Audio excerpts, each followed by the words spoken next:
Hi and welcome back to PDA Dads UK.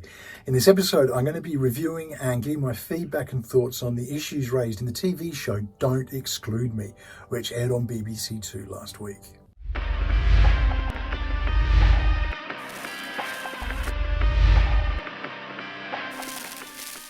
So as I say, welcome back to PDA Dads UK. Before we do go any further, please do go hit like, hit subscribe and ring the bell so that you know when new content's coming up. It really helps get the message out there and lets the people who need to see this see it. So as I say, I watched the show Don't Exclude Me. Now, this was on last week and I got to catch up on it last night, and it raised some real emotional and confronting issues for me. So I've talked before about the fact that my daughter went through a period where she was being excluded quite regularly from school when she was in mainstream. And this caused us a lot of issues. It caused her a lot of issues. So before I go on to the TV show, I'll explain about what we went through as a family with my daughter and the positive and negatives that came from it. So my daughter started school 6 years ago. She's 11 now, and she started in reception. And her first school, we had to change schools after a couple of years because we moved area.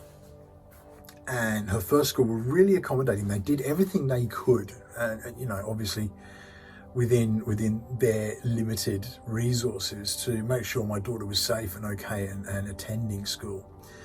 She didn't get excluded from that school at all. In fact, they were very good. They recognised that she had these challenging behaviours early on. They presented fairly early on. And my daughter can be quite violent and aggressive when she gets into that frame of mind, not dissimilar to the kids that we saw on Don't Exclude Me. So they saw that these behaviours were there, and very quickly they assigned a one-to-one for her. So they had a TA in the classroom. It was actually an LSA, Learning Support Assistant, who was there with her 24/7 basically. All the time she was at school, she had this LSA with her who was able to help her to manage her emotions that little bit. What they discovered also was that she was a runner, and what that meant was that she would run out of the classroom and she'd just bolt. What they ended up doing was kind of making a secure course around the school, if you like, within the school, so she wasn't going outside. They locked the appropriate doors and she was able to just go running around the corridors until it looped back to her classroom. And they let her do that until they basically had to physically intervene to stop her, just to catch her, nothing too bad.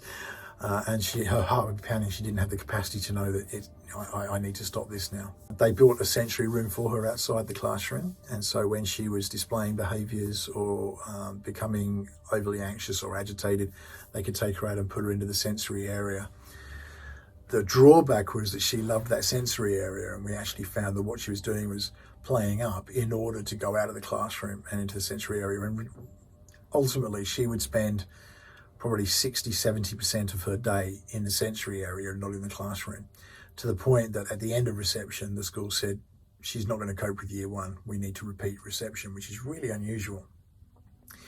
We did that, but as we came to the end of the second run of reception, Sienna was clearly not going to cope with year one, and so they recommended that she go into a special educational needs school. This combined with us moving, and so while we did the EHCP, which the school actually prompted in order to get her into special educational needs education, and so we had to start at the school that was local to where we are now, and they were dreadful. Started off with it was a smaller school, and we thought that actually might help. They only have about 40 students through all the years at the school, and we thought maybe the smaller class, the less noise and less sensory input, might actually help her to focus and hopefully alleviate this. But to be honest, the opposite happened, because the school just did nothing to really accommodate her. They had all the records from her previous school. They had so much information. They were making all the right noises when we interviewed to go in, and we were told there was a no exclusion policy that ran in the school. That was utter BS. Basically, the second she got in and she started showing challenging behaviours, they excluded her.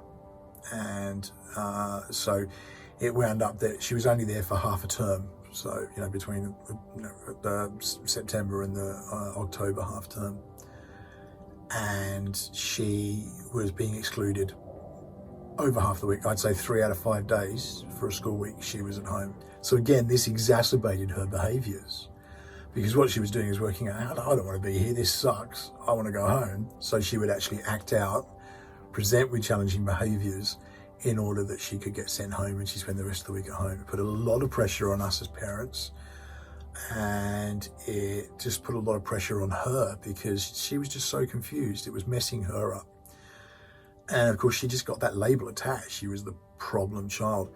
What also led from that was that the school were very unhelpful, and it led to a considerable amount of parent blame. Now, I've spoken about this over the last few episodes.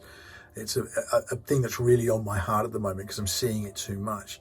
And it's what we went through. Basically, my wife has bipolar disorder, among with a whole bunch of other bits and pieces. She's got a lot of illnesses, and they basically, and it's something you'll hear so often, and it's something that a lot of people who have kids with additional needs, kids with neurodiversities, the first thing they blame it on is, well, there's an attachment disorder. So rather than looking at, there could potentially be something that my daughter needed to have support for, it was, it's attachment. So it was all about the parents. It was all about the parenting. It was all about what we're doing wrong. They put us on courses and, Sully Hull and all this kind of stuff. And it's just a list of stuff that was just completely inappropriate to help with my daughter. And that sense of parent blame rang really strong, and we ended up with a situation where my wife had to leave the home for a brief period of time because they were basically blaming all of my daughter's issues and extra needs on my wife. In so many families, it would have been totally destructive, and I'm glad to say it wasn't for us. We got through it, but it was a really, really difficult and challenging time. And in the process of that, the EHCP was still going through. The reason she had to go into the school is because the EHCP wasn't yet ready. Once that EHCP was done, and if you want to know more about EHCPs, you can do so. The link will be in the description. I've done a video on that, but the EHCP came through, and she ended up being in the school she's in now, which is a special educational needs school, and has been fantastic for us. They understand things, and it made such a difference to her and to us as a family, and it really helped us turn the corner into the next chapter of life, which was to really start supporting my daughter where she's at and addressing her needs as a priority, rather than dealing with all of the peripheral blame and ridiculousness that accompanied it previously. She hasn't had a exclusion since she's been at that school. She hasn't needed to. The school are adept to deal with challenging behaviours, is what they do. It's what that school is focused around. So I went into watching Don't Exclude Me with a sense of that dread, to be honest. And I'd been prepped for it. Somebody told me I should watch it and had said they were really angered by it. And I was sort of like getting angry already before I watched it, just knowing what was sort of coming. I've got to say, being that prepared for it actually made it less of that. So I didn't feel as angry watching it. In fact, I saw a lot of positives that were in there amongst the negatives. So it's a documentary, and it is focused on a school called Milton Hall. And the cameras have gone in and they focused on a few of the kids they've got there which present with challenging behaviours. Now, one thing I did like that the school had done may have been misguided in some ways, and you'll see what I mean. But they actually had a NEST program, which was basically a pastoral program for any of the kids they have there with extra needs who present with challenging behaviours. They had this sort of escape area, if you like. They could get them out of the classroom into a safe space. That was needed, and I can get that. You've got to get the kid out of the environment where they could be presenting a threat or a danger to other children in the class. Very necessary to do stuff like that. And they spent a lot. They spent £200,000 a year on this program to have this pastoral care. I don't know what the success of that has been, but certainly for these 3 kids they're focusing on, it wasn't the case. And it started, and it showed this guy, Oscar, this young lad, Oscar, and he, to be honest, he presents so much like my daughter presented when she was in mainstream school. A lot of the same things. He would attack other people, he would spit at them, call them names, and you could see he was just agitated, but rather than sort of feel the annoyance I think a lot of parents would do. Now, I read a review on this, and the reviewer was saying that they would have lost patience completely, reviewing the Times it was. And this is just something that, let's face it, I'd have lost patience long ago. These teachers and parents are saints, and it's like, well, it's a nice thing to say in one way, but in another way, it's just completely laying it at these kids are just trouble. And that really, really gets under my skin. And I felt really sorry for this kid. And you could see he'd be agitated within the class, and that's when he'd start acting out. Okay, everybody looking this way, see what Malachi does. 3, 4, 5, 8. Lovely. Do you want to go out? Oh, hi. No,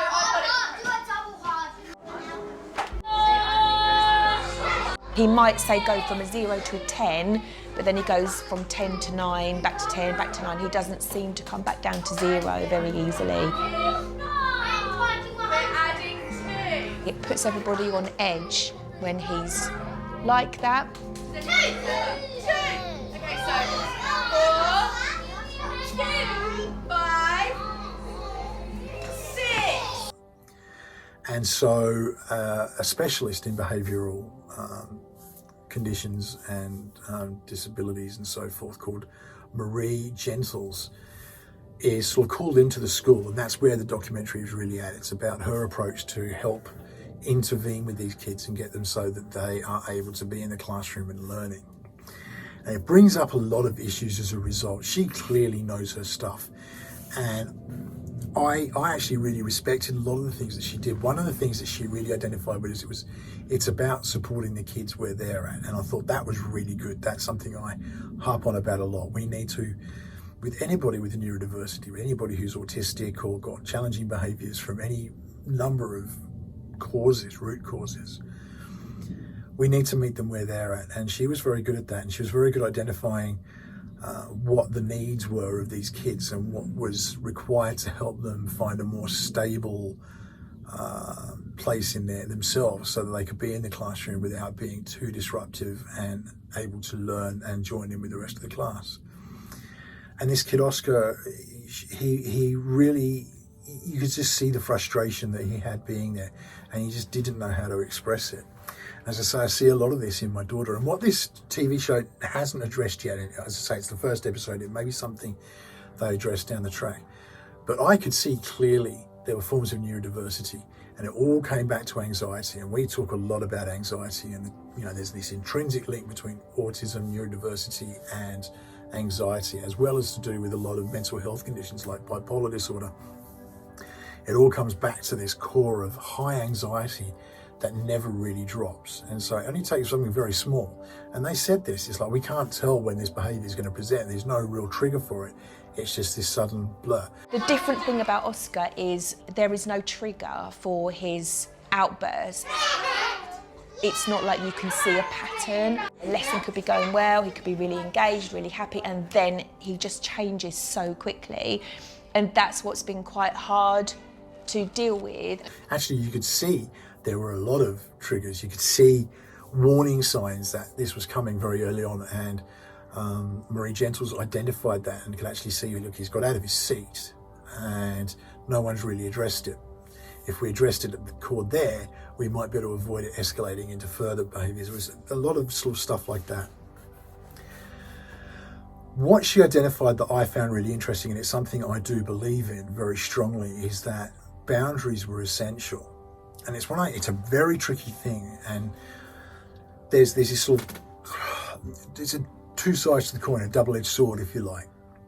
Meeting our kids where they're at means that we need to identify their needs, and that they often can't help these challenging behaviours. My daughter can't help the way she reacts. It's an innate part of her. It's built into her DNA, into her genetics, that she has this high anxiety and she doesn't know how to express it, and therefore it expresses itself in challenging behaviours.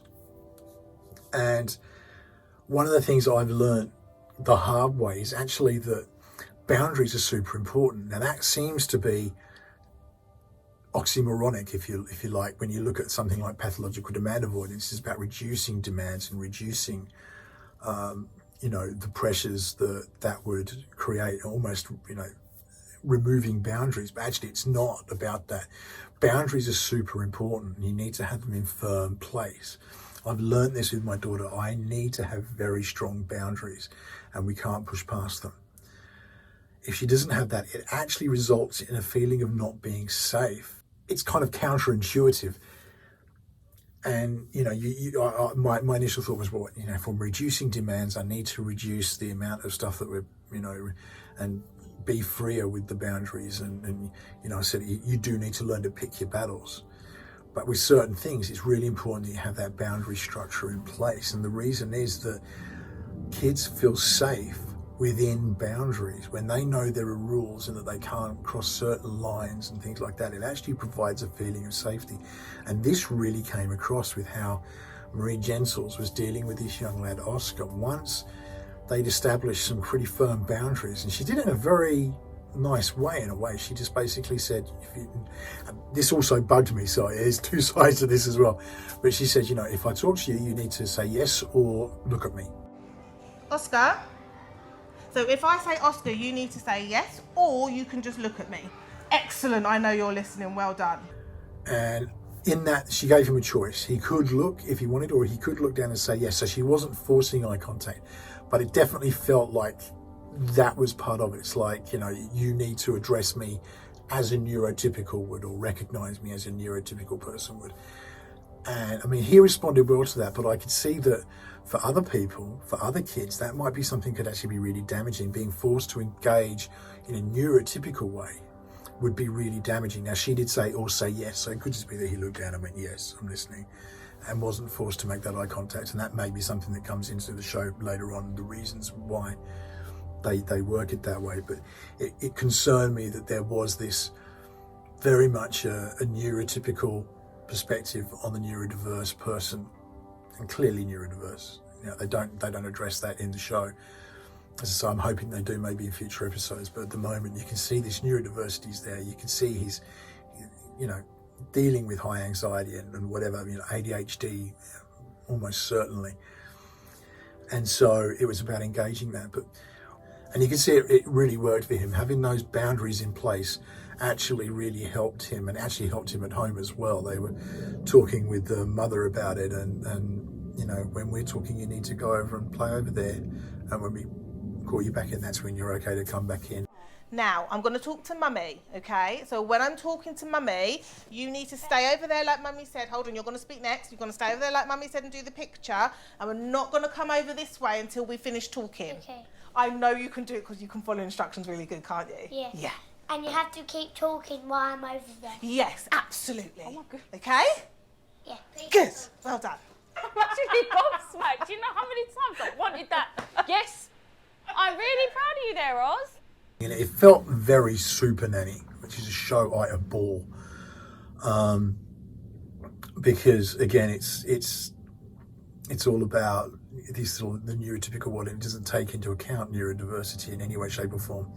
Early on, we tried a lot of Super Nanny strategies, and I very quickly gave up on them because they were just not working for my daughter. Now we know why. It's because she's neurodiverse. They weren't going to work because her brain doesn't work in the way that the kids that are presented in these shows do. They're not necessarily neurodiverse. They don't necessarily have autism or anything else. It's just the way they, you know, the neurotypical mind works, I suppose. But it's enforcing that on other people that I have a problem with. Another child they had in the show was Jack. And again, Jack presented with very similar challenging behaviours to Oscar. And what I really felt for Jack, and it really tugged at my heartstrings. You could see this kid was just struggling. He had overwhelming anxiety and accompanied him everywhere. Obviously is what led to the challenging behaviours he's presenting at the school. And you could see him outside in the playground, and he wasn't engaging with anybody. He didn't really have anybody, and he felt it, and you could feel him feel it, if that makes sense. You felt the empathy for him through the screen, and it really, really, really played on my heartstrings, tugged on my heartstrings. I really felt it because I know it's a big issue for my daughter. She desperately wants friends, but struggles with engaging to make friends. Basically, the PDA behaviours that she has, the traits that come out, controlling behaviours, mean that people end up shying away from her. So she becomes overwhelming and they can't deal with that. She's lumped in the too hard basket, and it really sucks. And she's really feeling it at the moment. You know, my son went and played with a friend yesterday, and she was like, why don't I get to play with friends? Why don't I have friends? And you can see it really, really hurt her inside. And I felt for this kid, Jack, and I felt really tearful as I was watching it. Again, very similar approach from Marie Gentles into how to deal with his behaviours within the school setting. One thing she identified was the relationship between him and the teacher, and that it was very strong, that he had a very strong attachment to her and was sort of craving her attention. They very much structured the approach they had around Jack to include positive time with the teacher, so actually have some one-on-one time with him at the end of the day. You could see it really worked, and it sort of forged that relationship. I think the thing that really struck me, and it's possible to watch these things and kind of get annoyed by, we get into this teacher blame thing, and I don't like that. I see it happen quite often, and for good reason. People get so frustrated, and there are teachers out there who aren't great. I don't deny that. My experience, that I know a lot of teachers, I know a lot of particularly primary school teachers, is funnily enough purely in social ways, not because of my kids. And one thing I can say is that without exception, they are all really devoted to improving the life of kids around them. It's actually a passion they have instilled in them, and they really express that. The reason they have become teachers, the reason they do what they do, is because they see the value in kids and the importance of supporting kids, and they are really good. But what's not taught is neurodiversity. And by that I mean, it's not something that, it's a small section of any teacher training course. It's just, of the university courses, all that kind of stuff. It's almost like an afterthought that's tacked in there. They're not taught this stuff. They don't know what to look for because it's never been shown. And so they end up with this situation with kids presenting with challenging behaviours, and they really don't know anything about neurodiversity to be able to start looking into it further from that perspective. And you get it with things like masking. Now, we talk about masking a lot, and it's because it's so important. If kids are really good at school and then they're coming home and exploding, it's because they've been masking at school and they've been repressing that anxiety, and it all explodes at home when they're in their safe place. What I liked about Gentle's approach in the show was that she was looking to make school feel like a safe place for them, and I thought that was key. The interesting thing was this was almost like for them the opposite of masking in a couple of cases, especially for Oscar, who was actually pretty good at home, didn't really have any issues. They didn't see these behaviours presenting at school. And so it was kind of the opposite thing. We hear a lot about the fact that there's this sort of gender difference with autism. There's that case that girls mask far more effectively than boys. So you often see this with boys, in that they're not masking. What they're doing is they're having these incredibly challenging behaviours at school because they don't have it's not in their repertoire to mask in that way. And so they then get home and it's a relief. And that tends to be more to where my daughter masks, but she can't hold it for too long. She just doesn't have the ability to. And so the mask drops pretty quickly. It's so complicated, and what I found really difficult about the show in particular was that very early on, Gentle says quite clearly in it that these strategies work for all kids. When you know how to put these practices and these techniques in place, it works for every single child, every single time. There is a one-stop fix for all of this, and it's my way. And that didn't sit right with me. That seemed like a particularly arrogant thing to say. And I'm not.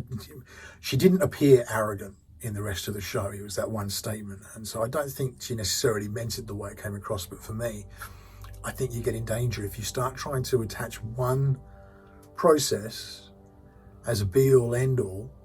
You're going to run into issues because there is no one process that deals with the vast spectrum of neurodiversity that's out there. There's a reason it's an infinity symbol.